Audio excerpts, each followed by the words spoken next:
Assalamu alaikum wa rahmatullahi wa barakatuh. Today we will study our second lesson of Nurani Qaida, in which we will study from letter combine. आज हम इंशाअल्लाह तख्ती number 2 हरूफ मुरक्कबात पढ़ेंगे। हरूफ मुरक्कबात का मतलब होता है हरूफ को मिला मिला कर पढ़ना। जब हरूफ मिलते हैं तो फिर अल्फाज बन जाते हैं और अल्फाज इकट्ठे होकर कुरान मजीद की आयत बन जाती है। तो यहाँ पर हम हरूफ को मिलाना सीखेंगे। लाम को अलिफ के साथ, लाम को हा के साथ, या बा को लाम के साथ, लाम को बा के साथ। तो चलिए हम अपना सबक शुरू करते हैं। औज़ु बिल्लाहि मिनश शैतानिर रजीम। बिस्मिल्लाहिर रहमानिर रहीम। अलिफ अलिफ, लाम अलिफ, लाम अलिफ, लाम एंड अलिफ कंबाइन। यहाँ पर हम लाम और अलिफ को आपस में मिला रहे हैं। लाम और अलिफ, लाम अलिफ, लाम अलिफ। ये भी लाम अलिफ की एक शेप है। इस शक्ल के अंदर भी कुरान मजीद के अंदर लाम अलिफ लिखा हुआ आता है, तो इसलिए इन्होंने ये शक्ल भी यहाँ पर लिख दी है। तो ये भी लाम अलिफ, लाम और अलिफ के साथ मिलकर लाम अलिफ, बा अलिफ, बा एंड अलिफ कंबाइन। बा और अलिफ आपस के अंदर मिल रहे हैं। बा अलिफ, बा अलिफ। यहाँ पर बा का हमें इसलिए पता चल रहा है क्योंकि बा के नीचे एक नुक्ता होता है। तो ये बा अलिफ, लाम अलिफ। ये भी एक शेप लाम की होती है। इस शक्ल के अंदर भी कुरान मजीद के अंदर लाम अलिफ ला लिखा हुआ आता है। तो ये भी, इसको भी हम लाम अलिफ पढ़ेंगे। लाम अलिफ, लाम, लाम, लाम अलिफ। ये चौथी शक्ल बन रही है लाम अलिफ की। लाम अलिफ, लाम अलिफ, लाम हा। यहाँ पर लाम और हा आपस के अंदर मिल रहे हैं।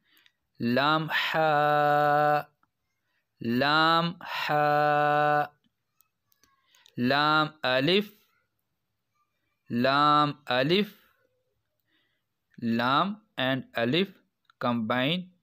यहाँ पर लाम और अलिफ की ये भी शक्ल है। इस शक्ल के अंदर भी कुरान मजीद के अंदर लाम अलिफ लिखा हुआ मौजूद होता है। लाम अलिफ, बा लाम बा, बा लाम बा, बा। इसके नीचे एक नुक्ता आया है, इसको हम बा पढ़ेंगे। आगे लाम, आगे फिर बा, बा के नीचे फिर एक नुक्ता, बा लाम बा। लाम जो होता है ये अगर बीच में ऐसे आ जाए तो इसको हम लाम पढ़ते हैं, ये अलिफ नहीं बनता।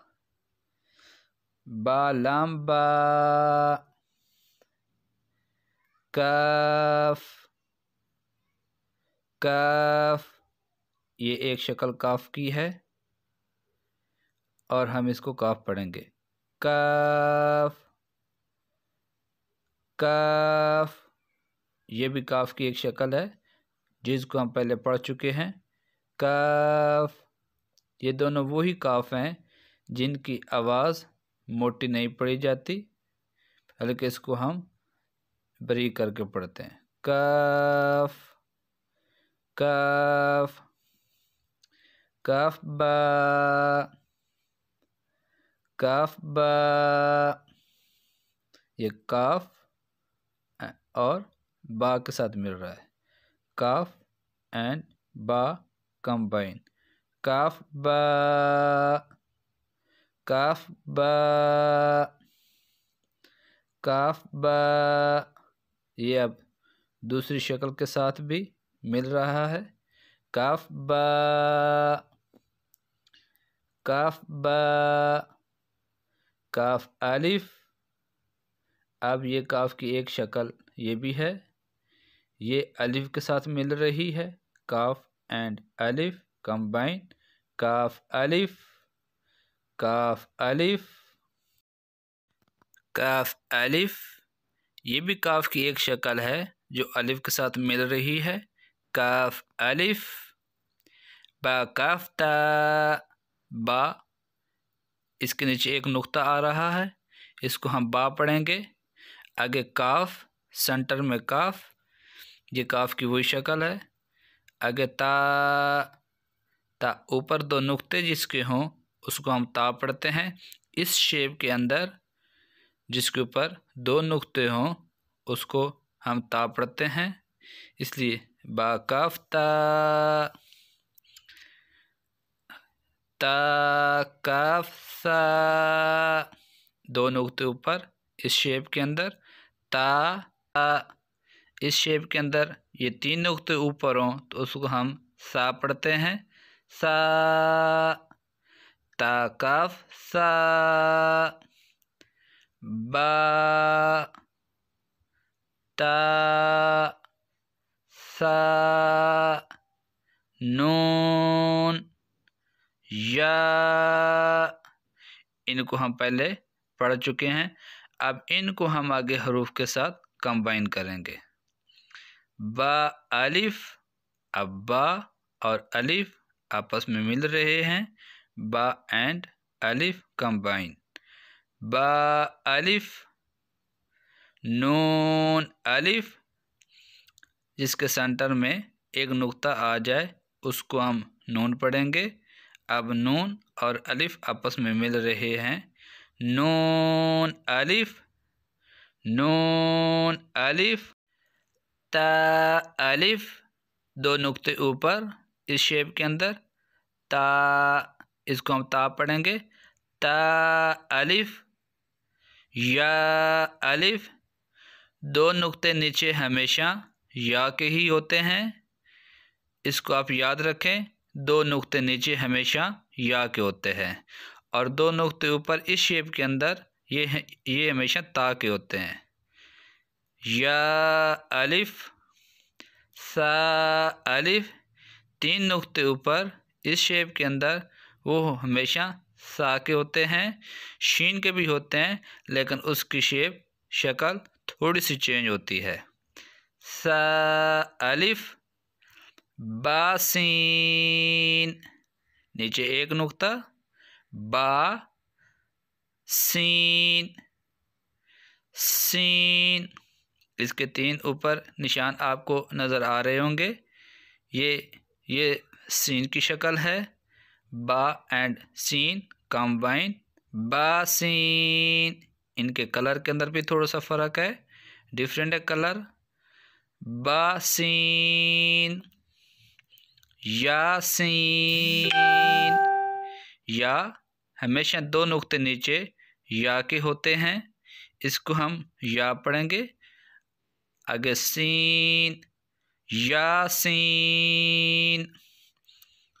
नून सीन, एक नुक्ता ऊपर नून का, आगे सीन, नून एंड सीन कंबाइन, नून सीन, तासीन, दो नुक्ते ऊपर इस शेप के अंदर, ता और आगे सीन, तासीन,